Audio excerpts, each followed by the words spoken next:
الحمد لله رب العالمين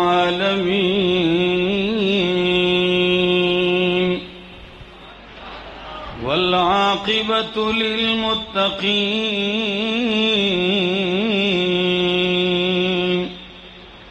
والصلاة والسلام على أشرف الأنبياء وإمام المرسلين وعلى آله وأصحابه أجمعين. أما بعد فأعوذ بالله من الشيطان الرجيم. بسم الله الرحمن الرحيم.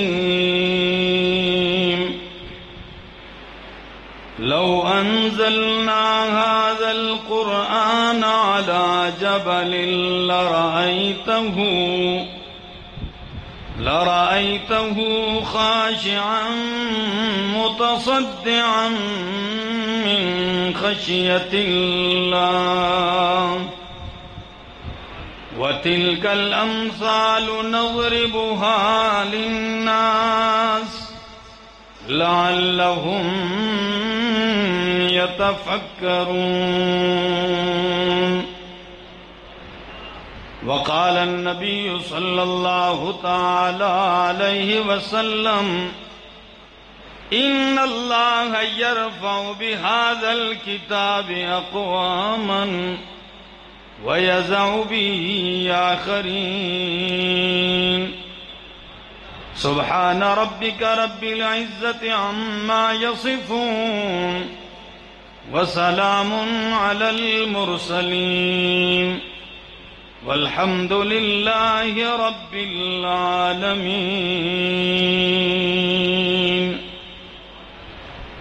انتہائی قابل عزت، قابل احترام، ذی قدر علماء کرام، طلباء اعظام اور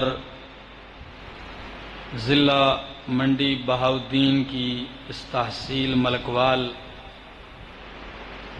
اور خاص کر اس علاقے اور گرد و نواح سے آئے ہوئے میرے معزز مکرم دوستو، السلام علیکم. قرآن کریم کی محفل اور مجلس ہے. چند لمحات پہلے آپ نے 10 حفاظ کرام کی دستار بندی کا منظر دیکھ لیا. اسی حوالے سے اختصار کے ساتھ چند باتیں عرض کروں گا اور آپ لوگوں کی توجہ چاہوں گا. اللہ مجھے صحیح کہہ سکنے، سمجھا سکنے کی توفیق نصیب فرمائے اور بعد ازاں اللہ مجھے اور آپ سب کو عمل کی بھی توفیق نصیب فرمائے.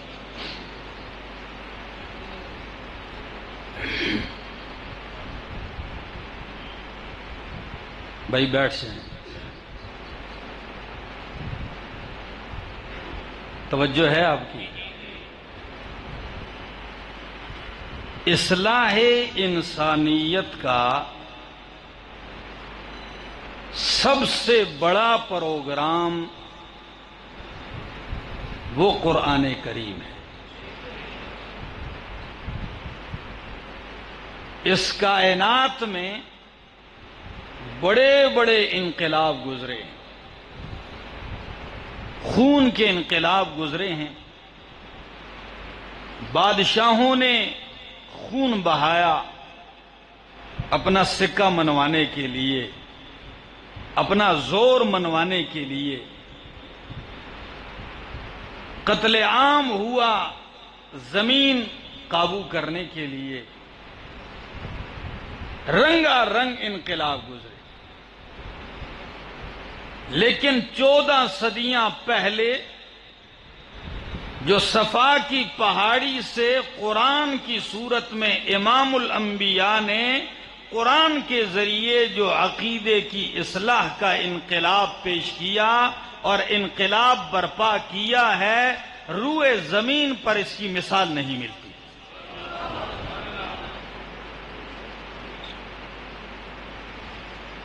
23 سال کے اندر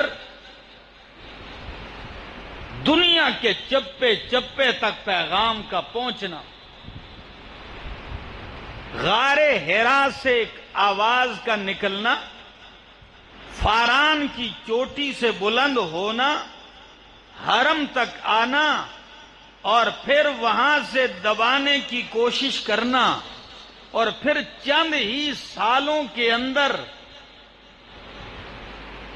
اس ایک شخصیت کے اس مشن کا اندازہ لگائیے کہ اس کتاب کے اندر کتنا بڑا انقلاب ہے، کتنی انقلابی کتاب ہے یہ، کہ آج اکیلے ہیں اور پڑوسی سننے کو تیار نہیں، آج اکیلے ہیں چچا سننے کو تیار نہیں، آج اکیلے ہیں خاندان والے سننے کو تیار نہیں، اور کبھی قتل کی سازش، کبھی ملک بدر کرنے کی سازش، کبھی قید کرنے کی سازش، یہی حالات ہیں۔ چند سالوں نے پلٹا کھایا، قرآن نے اپنا اثر دکھایا کہ وہی ہستی مدینے میں بیٹھ کے دنیا کے سپر پاور قیصر و کسریٰ کو خط لکھ رہے ہیں، بادشاہوں کو خط لکھا جا رہا ہے، اور لکھا کیا جا رہا ہے؟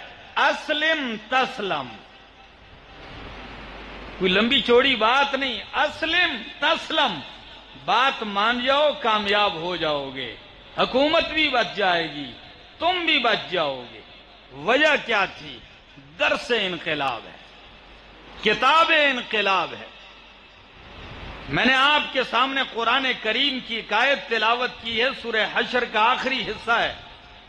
اللہ فرماتے ہیں لو انزلنا هذا القرآن،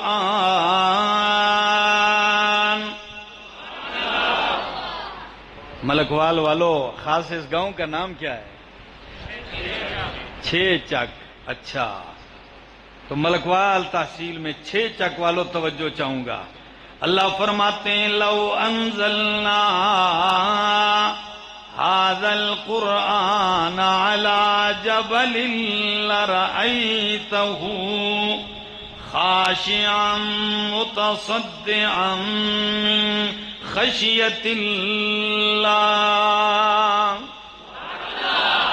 لو انزلنا هذا القرآن، اگر ہم اس قرآن کو نازل کرتے، اتارتے، علی جبل، کسی پہاڑ پر، لرائتہ، او سننے والے تو دیکھتا اس پہاڑ کو، خاشعا، عاجزی کرنے والا، دب جانے والا، تواضع کرنے والا، متصدعا، پھٹنے والا، پاش پاش ہونے والا، چور چور ہونے والا دیکھتا، من خشیت اللہ، اللہ کے ڈر سے۔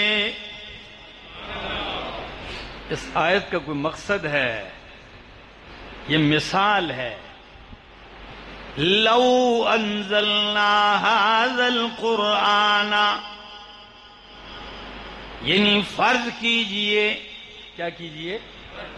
فرض کیجئے اگر ہم پہاڑ کو عقل دیتے، شعور دیتے، سمجھ دیتے، پھر اس کو قرآن کا مخاطب بناتے، قرآن کے احکامات کا مکلف بناتے، جو عقل، شعور، فہم و انسان تجھے دیا ہے، اگر تیرے والا عقل و شعور پہاڑ کو دیتے اور پہاڑ کو قرآن کا مخاطب بنا دیتے، قرآن کے ذریعے پہاڑ کو خطاب کرتے، تو پہاڑ بھی رب کی عاجزی کرتا رب کے سامنے، اور ڈر جاتا، تواضع اختیار کرتا، اللہ کے خوف سے، خشیت سے ٹوٹ جاتا، ریزہ ریزہ ہو جاتا۔ لیکن وہ انسان اتنے بڑے چٹانوں والا پہاڑ تو ریزہ ریزہ ہو جاتا،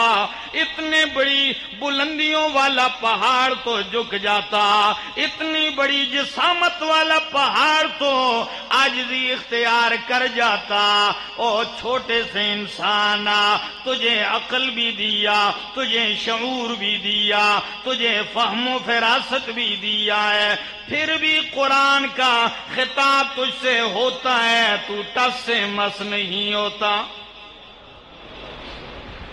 اتنا ضدی ہو چکا ہے تو کہ اگر ہم قرآن پہاڑ پہ اتارتے اور قرآن کے ذریعے خطاب پہاڑ سے کرتے اور پہاڑ میں عقل و شعور ڈالتے تو انسان وہ بھی ڈر کر ریزہ ریزہ ہو جاتا، وہ بھی جھک جاتا۔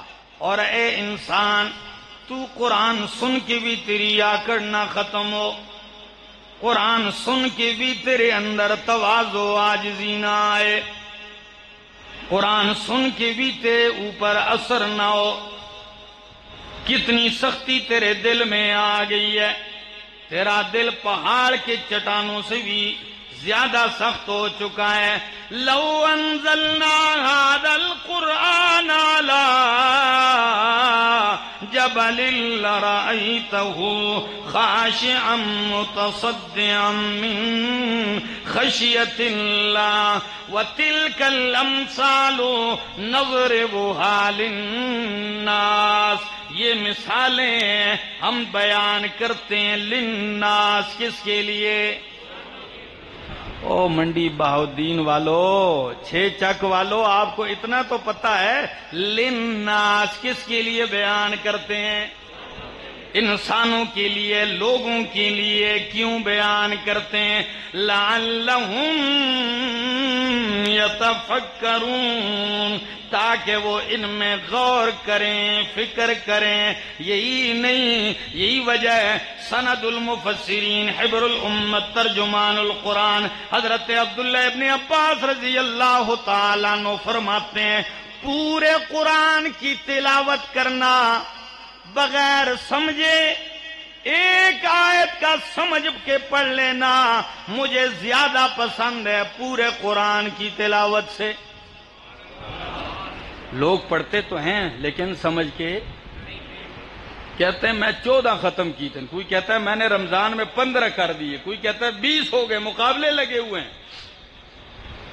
لیکن ابن عباس رضی اللہ تعالیٰ عنہ فرماتے ہیں یہ پورا قرآن بغیر سمجھے تلاوت کرنے سے ایک آیت کا سمجھ کے پڑھ لینا مجھے زیادہ محبوب ہے۔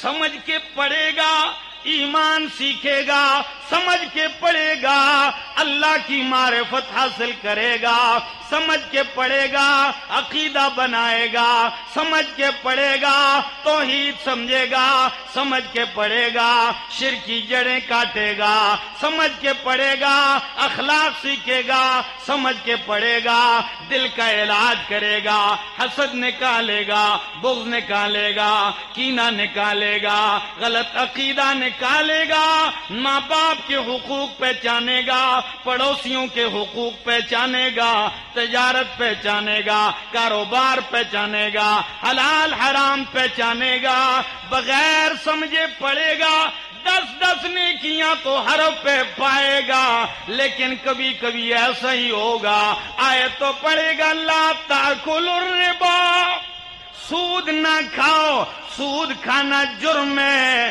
سود کی آیت پڑھے گا سود کھا بھی رہے گا، یہ بھی پڑھے گا کہ مردے نہیں سنتے تو مردوں کو سنا نہیں سکتا، لیکن عقیدہ بھی رکھے گا بابا جی سن رہے ہیں، آیت تو پڑھے گا بڑے گا گا کر کہ ان تدعوہم لا يسمعوا دعاءکم۔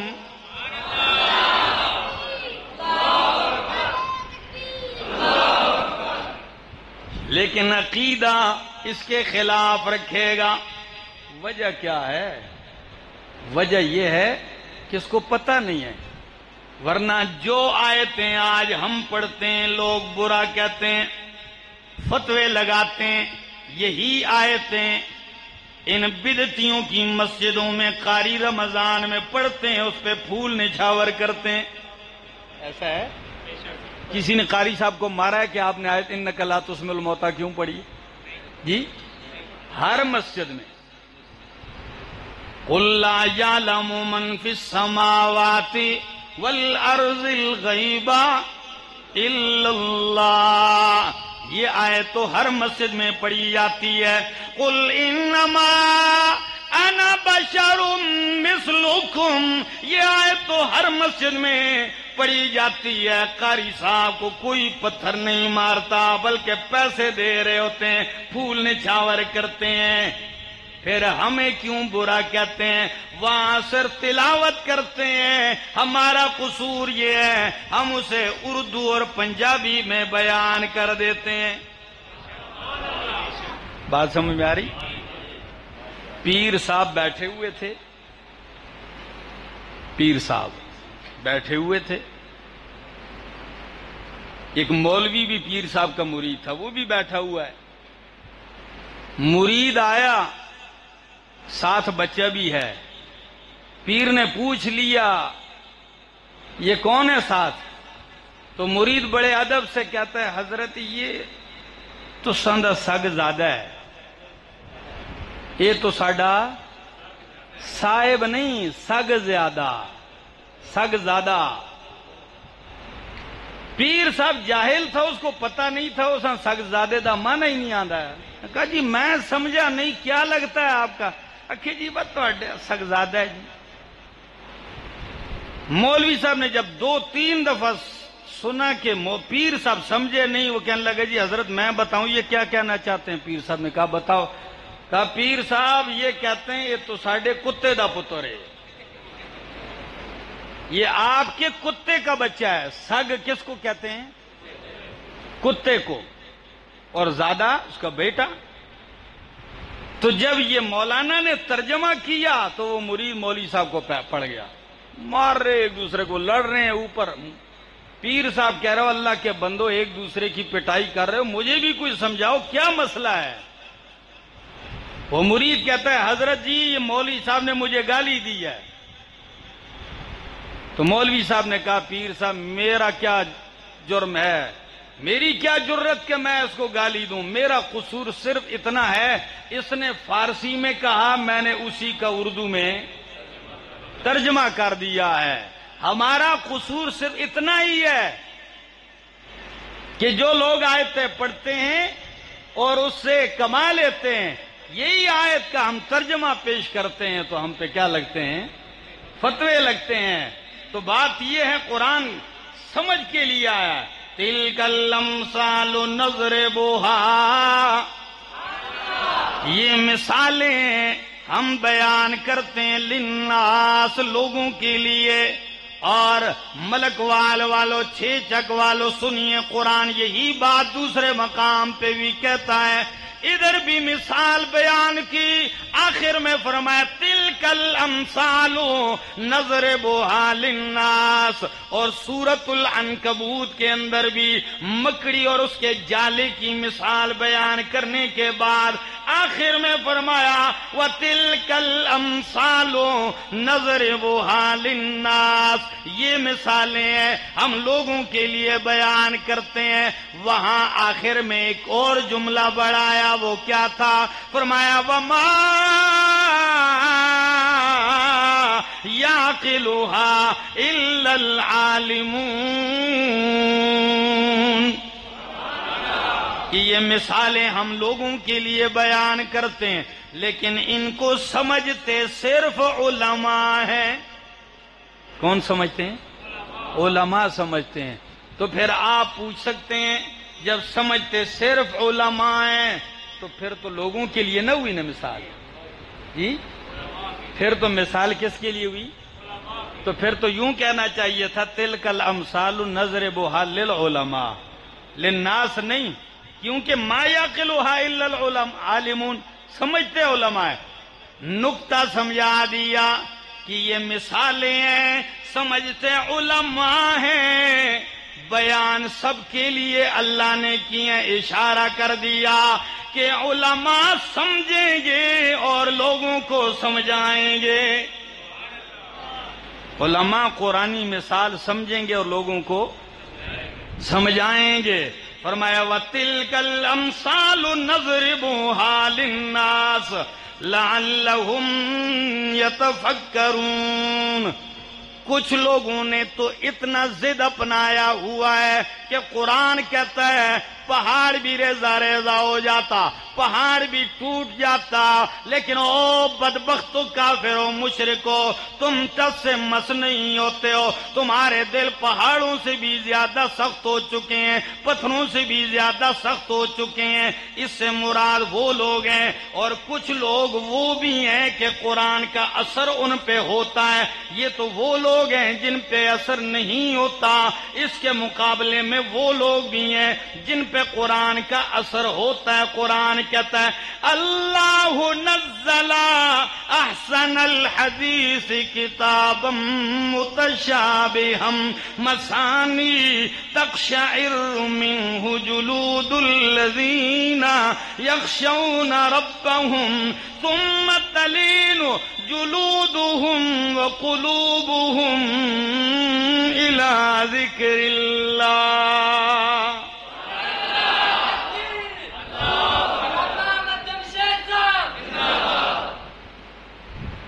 اب جاگے ہو۔ فرمایا ہم نے بہترین کتاب نازل کی ہے، احسن الحدیث، بہترین بات اتاری ہے، وہ ہے کتاب مثانی، جس کے مضامین مکرر ہیں، اور تاثیر کیا ہے؟ تقشعر منہ جلود الذین یخشون ربهم، جو رب سے ڈرتے ہیں وہ جب یہ قرآن سنتے ہیں تو ان کے وجود پہ رونگٹے کھڑے ہو جاتے ہیں۔ رونگٹا جان دے ہو؟ وجود پہ بال کھڑے ہو جاتے ہیں۔ ہمارے ہندکوں میں کہتے ہیں سکنڈے کھل گئے، پتہ نہیں آپ کی بولی میں کیا کہتے ہیں؟ ہاں جی، لوں لوں کھڑے ہو جاندے نے۔ واہ جی کیا بات ہے۔ فرمایا تقشعر منہ جلود الذین یخشون ربهم، جن میں خشیت ہوتی ہے ان کے وجود پہ رونگٹے کھڑے ہو جاتے ہیں، پھر ان کے وجود اور دل قرآن کی طرف مائل ہوتے ہیں۔ امام شنقیطی نے اپنی تفسیر کے اندر، اضواء البیان کے اندر، امام قرطبی نے اپنی تفسیر قرطبی کے اندر سورۃ طور کے ذیل میں یہ حدیث لکھی ہے کہ فاروق اعظم رضی اللہ تعالیٰ عنہ مدینے کے باہر گشت کرنے کے لیے گئے، وہاں دیکھا ایک دیہاتی اپنے گھر میں کھڑا ہے، رب کا قرآن پڑھ رہا ہے، مدینے کی فضا ہے، پرسکون ماحول ہے۔ فاروق اعظم جب اس کی تلاوت سن رہے ہیں، وہ قرآن کی آیت پڑھ رہا ہے، وَالطُّورِ وَكِتَابٍ مَّسْطُورٍ، یہ آیتیں پڑھ رہا ہے۔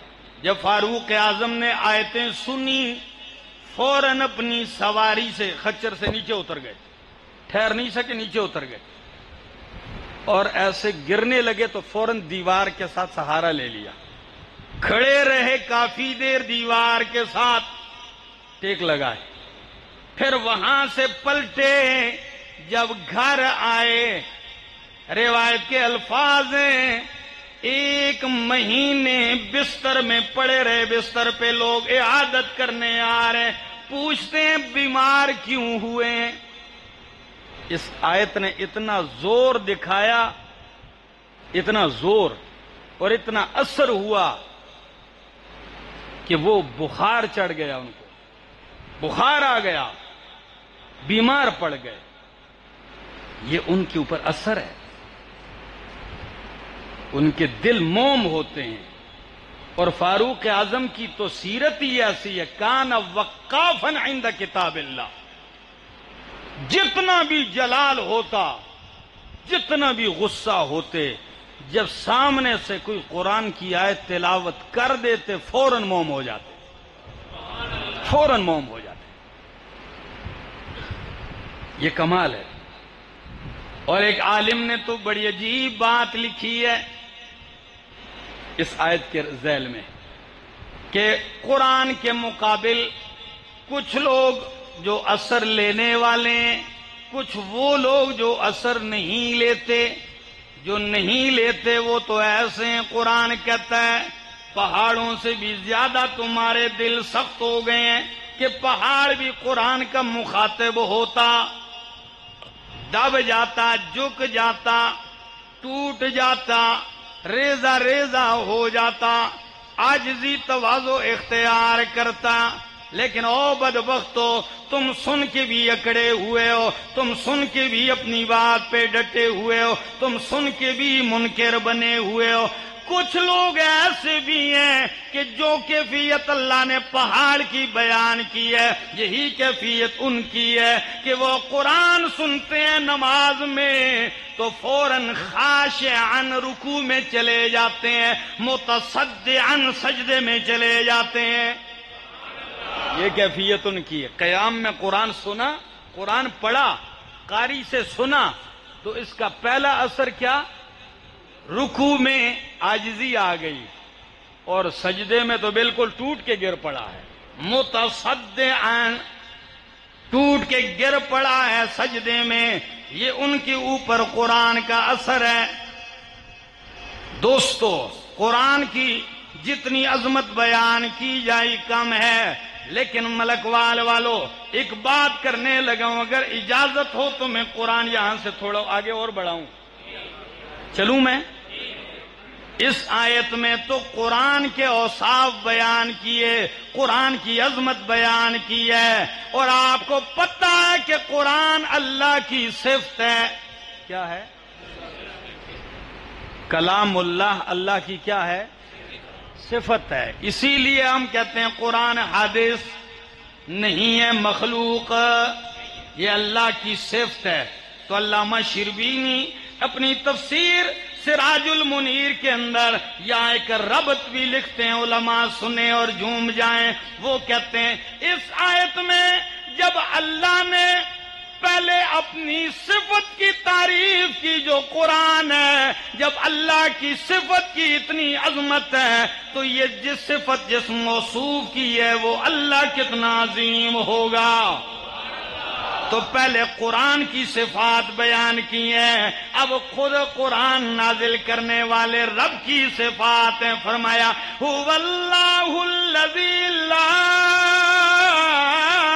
الہ الا هو،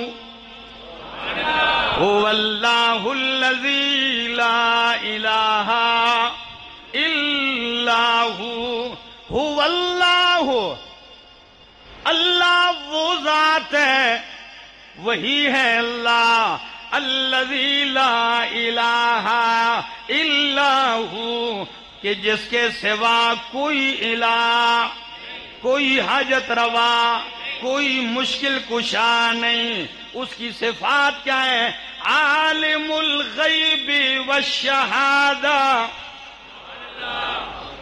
پہلی صفت عالم الغیب والشہادہ، مخفی بھی جاننے والا ہے، ظاہر بھی جاننے والا ہے، چھپا بھی جاننے والا ہے، سامنے بھی جاننے والا ہے۔ عالم الغیب، غیب بھی جانتا ہے، جو سامنے ہے وہ بھی جانتا ہے۔ ملک والو، آج یہ جملہ سمجھا کے جا رہا ہوں، اللہ سے کوئی چیز غائب ہے؟ مجھے جواب دیجئے، اللہ سے کوئی چیز غائب؟ پھر آیت کا مطلب کیا ہے کہ غائب بھی جانتا ہے، سامنے بھی جانتا ہے۔ آیت کا مطلب سمجھیے، جو چیز مخلوق کے سامنے ہے اللہ وہ بھی جانتا ہے، جو چیز مخلوق سے غائب ہے اللہ وہ بھی جانتا ہے۔ باقی اللہ سے کوئی چیز غائب مت کہ کوئی یہ سمجھے کہ جو اللہ کے سامنے اللہ وہ بھی جانتا ہے، جو اللہ سے غائب ہے اللہ سے کوئی چیز غائب. اب معنی سمجھی آیت کا. اللہ غائب بھی جانتا ہے، ظاہر بھی. او ملک والو، تم کبھی کبھی دوربین سے کوئی چیز دیکھ لیتے ہو، دوربین سے نظر آ جاتی، کوئی خوردبین سے، ٹھیک ہے نا. پھر کچھ اور بھی آلات ہیں لیبارٹری میں کہ چھوٹے چھوٹے ذرات بھی بڑے کر کے، تو یہ غائب نہیں ہوئے، یہ کیا ہوئے؟ یہ سامنے آ گئے ہمارے. جو چیزیں تمہاری آنکھ سے بھی، ہوا سے بھی، اسباب سے بھی، آلات سے بھی مخفی ہیں، اللہ وہ بھی جانتا ہے. اور جو تمہارے سامنے ہیں وہ بھی جانتا ہے. اللہ کے سوا کوئی عالم الغیب، یہ رب کا تعارف ہے. عالم الغیب کون ہے؟ قل لا يعلم من في السماوات والارض الغیب الا اللہ هو الرحمن الرحیم. عالم الغیب بھی وہی ہے، عالم الشہادہ بھی وہی ہے. هو الرحمن الرحیم، مہربان بھی وہی ہے، رحیم بھی وہی ہے. رحمان رحیم دونوں کا مادہ رحمت ہے، فرق صرف اتنا ہے، رحمان عام نعمتیں تقسیم کرنے والا، رحیم خاص نعمتیں تقسیم کرنے والا. رحمان دنیا میں عام نعمتیں تقسیم کرتا ہے. باران رحمت جب برستی ہے تو پرہیزگار کی کھیتی پہ بھی برستی ہے، گناہگار کی کھیتی پہ بھی برستی ہے، مومن کافر سب کی کھیتیوں پہ برساتا ہے. اور جب قیامت کے دن رحمت کرے گا تو صرف مومنوں پہ کرے گا، اس دن مشرکوں پہ نہیں کرے گا. تو رحمان دنیا میں عام مہربانیاں کرنے والا، رحیم آخرت میں خاص رحمت کرنے والا ہے. هو اللہ الذی لا الہ الا ہو. پھر اللہ کی صفات، هو اللہ الذی لا الہ الا ہو. اللہ وہی ہے، وہی اللہ ہے. الذی وہ ذات کہ لا الہ الا ہو، نہیں ہے کوئی الہ مگر وہی ہے. الملک القدوس السلام المؤمن المہیمن العزیز الجبار المتکبر. ذرا گنتے جائیے. الملک، القدوس، السلام، المؤمن، المہیمن، العزیز، الجبار، المتکبر. پورا قرآن چھان کے دیکھ لیجئے، یہ واحد آیت ہے جس میں اللہ کی 8 صفات بغیر واو کے اللہ نے ذکر کی ہیں. بیچ میں واو بھی نہیں لائی، حالانکہ باقی جگہ صفات بیان ہوتی بیچ میں واو آتی ہے، لیکن یہاں بیچ میں یہ اسی آیت کی خصوصیت ہے. فرمایا یہ وہی ذات ہے جس کے سوا کوئی الہ نہیں. کیوں؟ الملک، وہی حقیقی بادشاہ ہے. الملک وہی ہر چیز کا مالک ہے، وہ ایسا بادشاہ ہے. لہو ملک السماوات والارض، آسمان و زمین کی بادشاہی کس کے لیے ہے؟ مالک یوم الدین، قیامت والے دن کی بادشاہی کس کے لیے ہے؟ قل اللہم مالک الملک تؤتی الملک من تشاء وتنزع الملک ممن تشاء وتعز من تشاء وتذل من تشاء بیدک الخیر.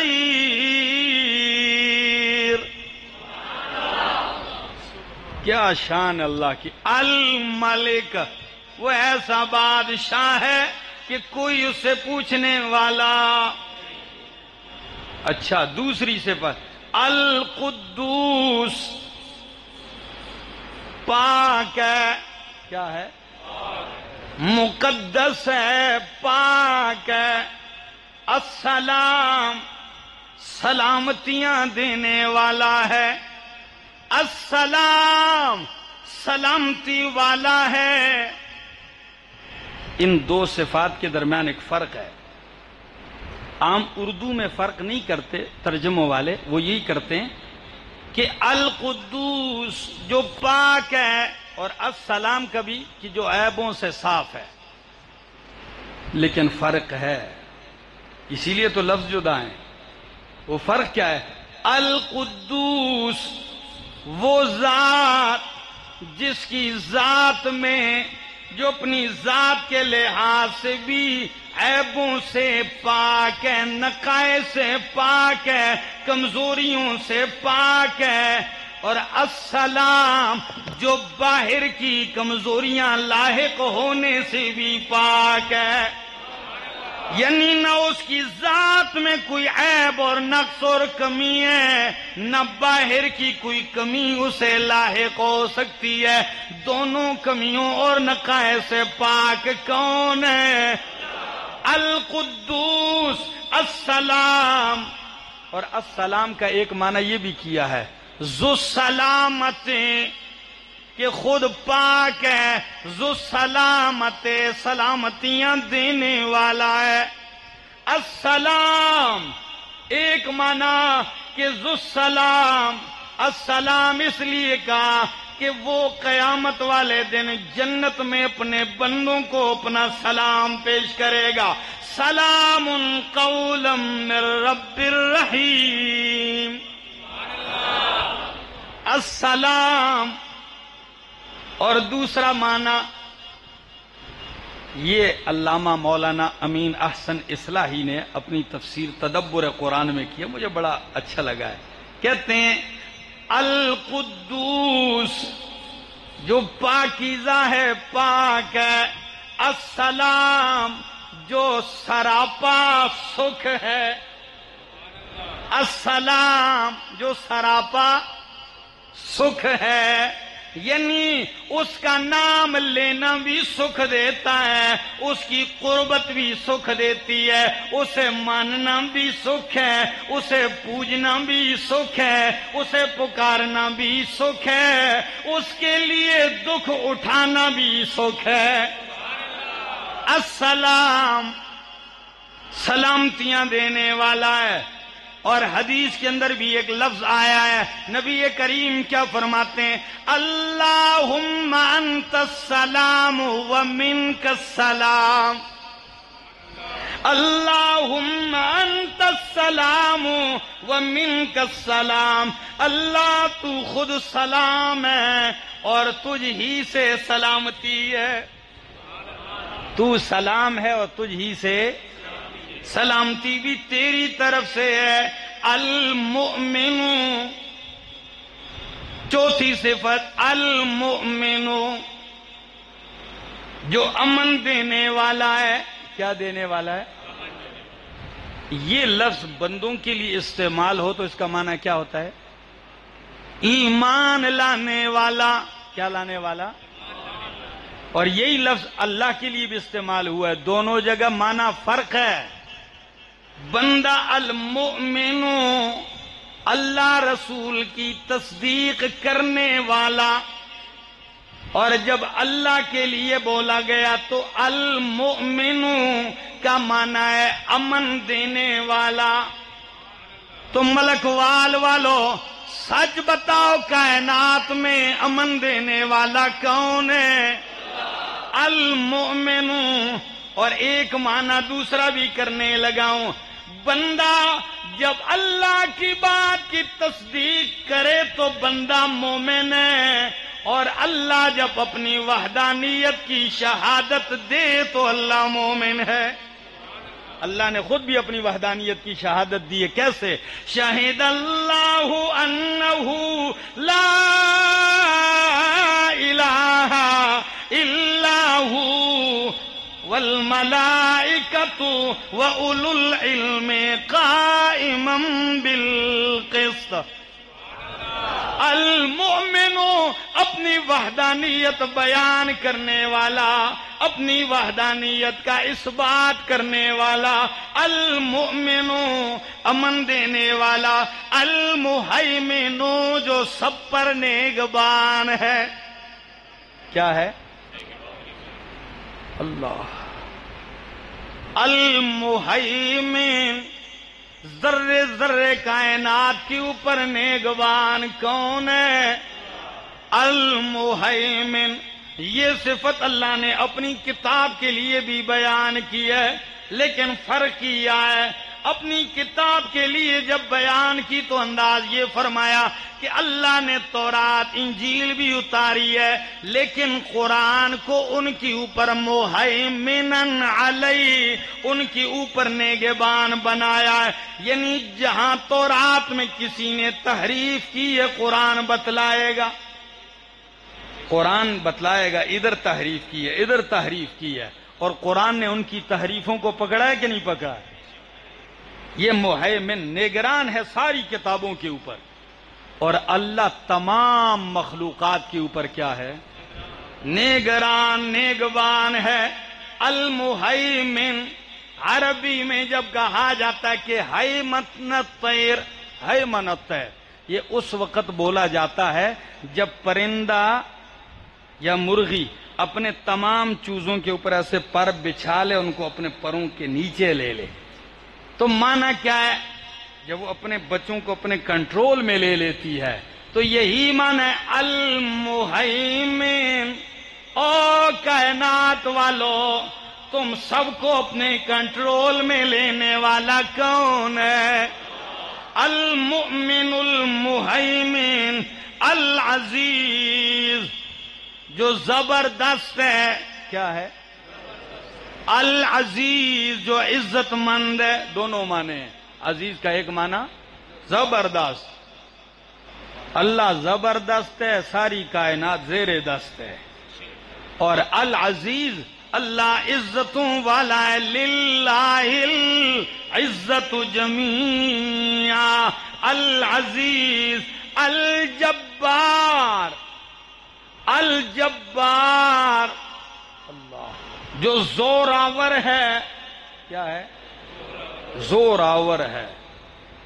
یہ یاد رکھیے ملکوال والو، جبار کا لفظ مخلوق کے لیے جب بولا جاتا ہے تو ظالم پر، سرکش پر، زیادتیاں کرنے والے پر۔ یہ صفت مخلوق کے لیے ہو تو بری ہے، یہی صفت جب اللہ کے لیے ہو تو تعریف ہے۔ کیا ہے؟ تعریف ہے۔ اب تعریف کیسے ہے ذرا سنیے۔ الجبار، زور آور ہے، تو یہ فقط اللہ ہی ہے کہ جو اپنا فیصلہ اپنی مخلوق میں اپنی مرضی سے نافذ کر سکتا ہے، اس کے فیصلے کو کوئی رد نہیں کر سکتا۔ یہ اختیار صرف اللہ کا ہے۔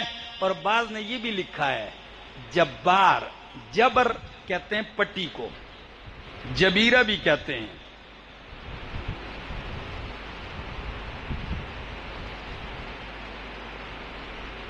تھوڑی پیاس برداشت کریں، توجہ ہے۔ جبیرہ اور جبر کس کو کہتے ہیں؟ پٹی کو۔ جب ہڈی ٹوٹ جائے اس کے اوپر پٹی لگاتے ہیں اس کی اصلاح کے لیے۔ کیا؟ تو بعض مفسرین اس سے اس کا معنی کرتے ہیں الجبار، جو مخلوق کی اصلاح کرنے والا ہے۔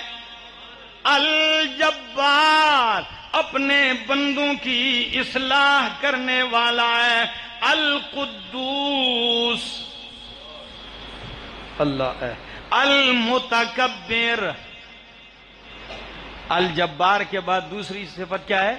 المتکبر، جو بڑائی والا ہے، کبریائی والا ہے، بندے کی شان شان نہیں ہے یہ صفت، اس لیے کہ بندہ تکبر کرتا ہے تو وہ ذلیل ہوتا ہے۔ تکبر کس کے شایع نشان ہے؟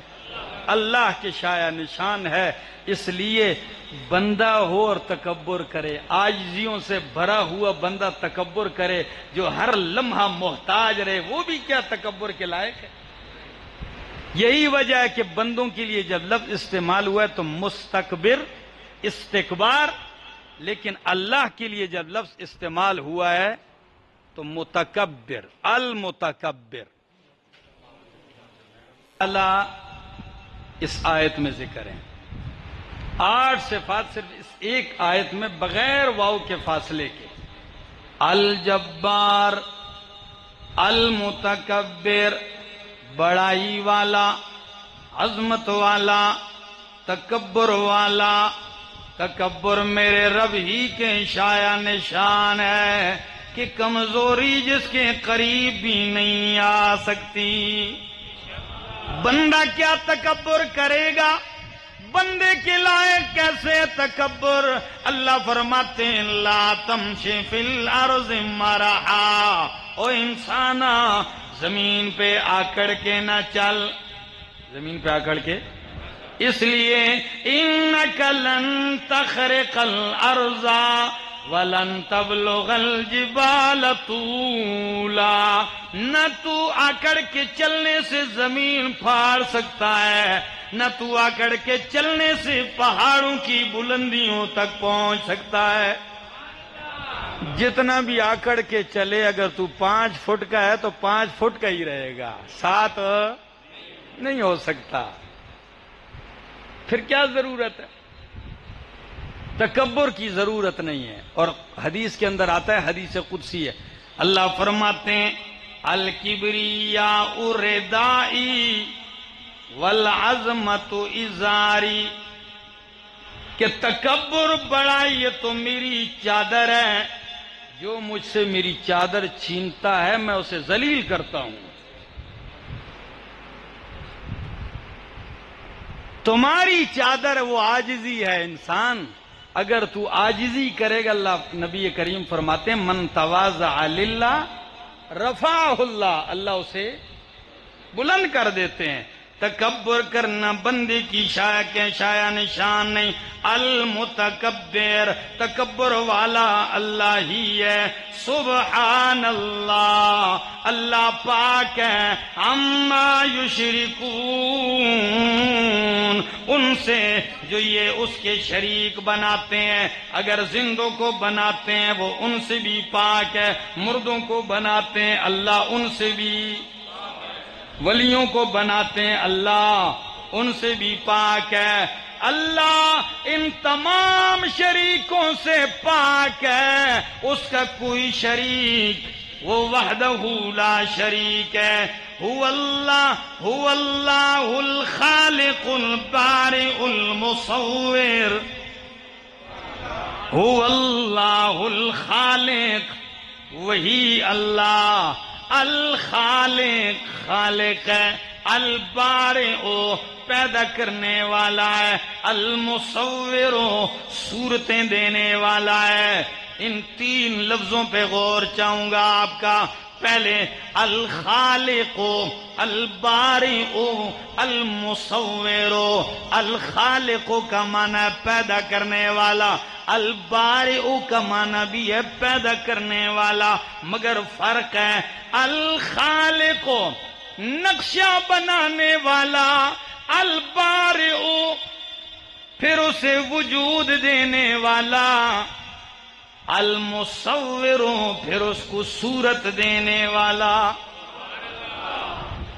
الخالق، تو خالق اور خلق کا معنی یہ بھی ہوتا ہے اندازہ ٹھہرانا، جیسے قرآن کہتا ہے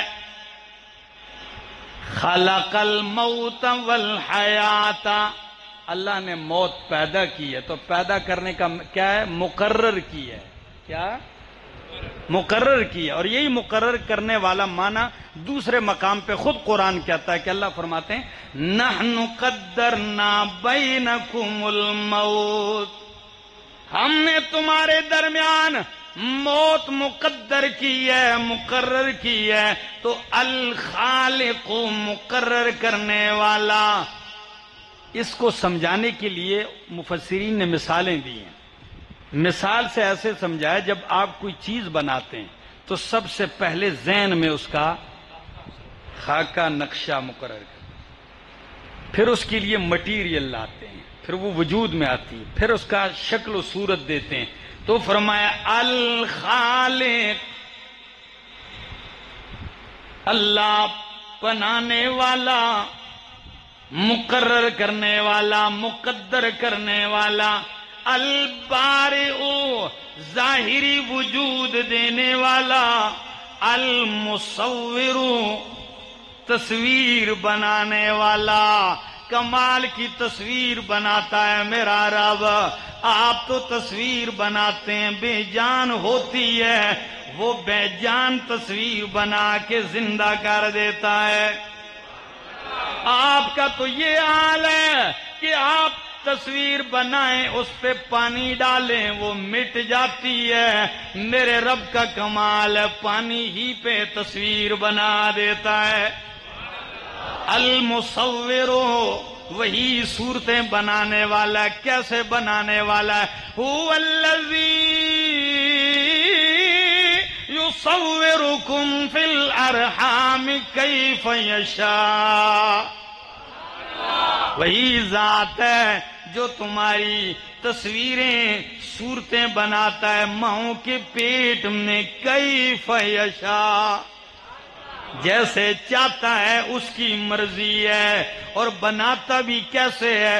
تم تصویر بناتے ہو، اجالے میں بناتے ہو، میرے رب کا کمال یہ یخلقکم فی بطون امہاتکم خلقا من بعد خلق فی ظلمات ثلاث، وہ تمہیں بناتا ہے، تمہاری صورتیں، شکلیں بناتا ہے 3 پردوں، اندھیروں کے اندر۔ کتنے اندھیروں کے اندر؟ 3 اندھیروں کے اندر تصویر بنا رہا ہے۔ کبھی غلطی نہیں کی، کبھی بھولا نہیں ہے، یہ اسی کی شان ہے، وہی بناتا ہے۔ لیکن پھر شکوہ بھی کیا کیا کہ ما غرک بربک الکریم الذی خلقک فسواک فعدلک فی ای صورت ما شاء رکبک۔ او انسانا ما غرک بربک الکریم، اس کریم ذات سے تجھے کس نے دھوکے میں ڈال دیا؟ کس پیر نے تجھے دھوکے میں ڈال دیا؟ کس تعویذ گر نے تجھے دھوکے میں ڈال دیا؟ کس جادوگر نے تجھے دھوکے میں ڈال دیا؟ کس بدبخت ملا نے تجھے دھوکے میں ڈال دیا کہ اللہ براہ راست سنتا نہیں ہے، اللہ واسطوں سے سنتا ہے، اللہ وسیلوں سے سنتا ہے؟ کس نے تجھے دھوکے میں ڈال دیا؟ اللہ فرماتے ہیں الذی خلقک فسواک فعدلک، جس نے تجھے پیدا کیا، جس نے تجھے برابر کیا، جس نے تیری تعدیل کی ہے، دونوں ہاتھ متوازن، دونوں آنکھیں متوازن، کان متوازن، تیرا وجود بنایا۔ فرمایا فی ای صورت ما شاء رکبک، پھر جس صورت میں تجھے چاہا جوڑ دیا، تجھے بنا دیا، اور بنایا بھی ایسا ہے کہ خود فرمایا والتین والزیتون وطور سینین وہذا البلد الامین لقد خلقنا الانسان فی احسن تقویم۔ کہ ہم نے انسان کو بڑے اچھے سانچے میں پیدا کیا ہے۔ فرمایا الخالق البارئ المصور، وہی تمہاری صورتیں بنانے والا ہے۔ جب صورتیں اس نے بنائی ہیں، پھر ان صورتوں کی حفاظت کا سوال بھی اسی سے کرنا چاہیے۔ کیا خیال ہے جی؟ یہ صورت کس نے بنائی؟ تعدیل کس نے کی ہے؟ برابر کس نے کیا؟ مٹیریل کس نے؟ اب تھوڑا بگاڑ آ جائے تو بابے کون، مردے کے آگے کھڑا ہے. یہی تو میں روتا ہوں اپنے اکثر، یہ کہتا ہوں کہ کہیں نخل مرقد کی چھاؤں میں سجدے، کہیں نخل مرقد کی چھاؤں میں سجدے، کہیں مرنے والوں کے پاؤں میں سجدے، اشاروں میں سجدے، نگاہوں میں سجدے، یہاں اور وہاں خانقاہوں میں سجدے. ہو رہے ہیں کہ نہیں جی؟ آیا دن دکھائے جا رہے ہیں، میڈیا نے تو سب کو ننگا کر کے رکھ دیا، سب کچھ نظر آئے، سجدے کر رہے ہیں، پوج رہے ہیں، طواف بھی شروع ہو گئے ہیں. اور عجیب بات ہے، ناچنے اور ڈانس کو بھی عبادت کا نام دے دیا گیا جی. ہاں، اس کو دھمال کہتے ہیں. ایک جگہ ایک ویڈیو کسی دوست نے شیئر کی تھی، تو ایک مولانا سٹیج پہ بیٹھے ہوئے ہیں اور بس شروع ہو گئے کچھ پڑھتے پڑھتے، تو بس کچھ لوگوں پہ وجد ستاری ہو گیا، تو ایک بانس کے اوپر چڑھ گیا، اوپر رسیوں کے ساتھ الٹا لٹک گیا، اوپر سے نیچے چھلانگ لگائی. تو کسی نے لکھا تھا بھائی یہ کون سا سلسلہ ہے، یعنی اس کی مراد تھی کہ یہ نقشبندیہ ہے، چشتیہ ہے، کون سا ہے، یہ کون سا سلسلہ ہے. تو کسی نے لکھا یہ سلسلہ چھلانگیا پھلانگی اور بانسیا، یہ وہ ہے، کود رہے ہیں. اس کو دین کا نام رکھا ہے، اس کو دین کہیں، اس کو سنت کہیں. لا حول ولا قوت الا باللہ. ظلم ہے. تو پیدا اس نے کیا، وجود اس نے دیا، اتنی خوبصورت صورت اس نے دی، تو مانگنا بھی جھکنا بھی اسی کے آگے چاہیے. فرمایا لہ الاسماء الحسنى، کیا انداز ہے، لہ الاسماء الحسنى، اسی کے بھلے بھلے نام ہیں. لہ الاسماء الحسنى، اسی کے نام پیارے پیارے نام ہے. یہ تھوڑے پیارے ہیں، الخالق، البارئ، المصور، المہیمن، العزیز، الجبار، المتکبر. کتنے پیارے پیارے نام ہیں. اگر بندہ اللہ کے ناموں پہ بھی غور کر جائے تو کبھی شرک نہ کرے. بندہ چونکہ واسطے وسیلوں کا بڑا شوقین ہے، تو اللہ نے کہا یہ بھی حل کر دیتا ہوں. وہ کیا؟ لہ الاسماء الحسنى فادعوہ بہا، اللہ کے پیارے پیارے نام ہیں، فادعوہ بہا، ان ناموں کے واسطے سے اپنے رب کو پکارو کہ یا رحمان ارحم علیہ، اللہ یا غفار اغفر لی، یا ستار اے ستار استر علیہ. یہ الفاظ ہے. رحمان رحم کر دے، کریم کرم کر دے جی.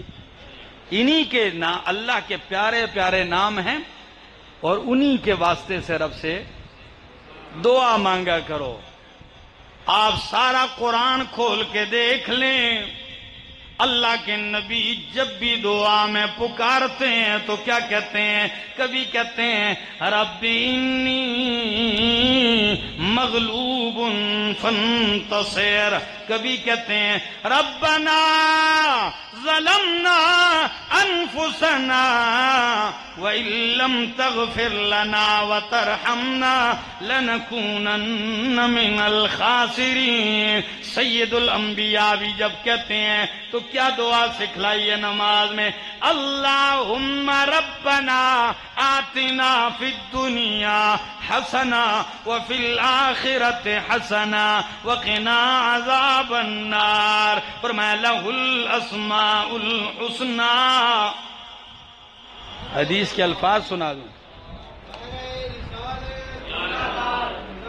توجہ ہے؟ ذرا اس کے اوپر بھی توجہ دیں. اللہ کے پاک پیغمبر صلی اللہ علیہ وسلم نے فرمایا جو یہ 99 نام اللہ کے یاد کر لے، حفظ کر لے، وہ جنتی ہے. وجہ کیا ہے؟ وجہ یہ ہے کہ ان ناموں کو سمجھے، اس ہر نام میں توحید ہی توحید ہے.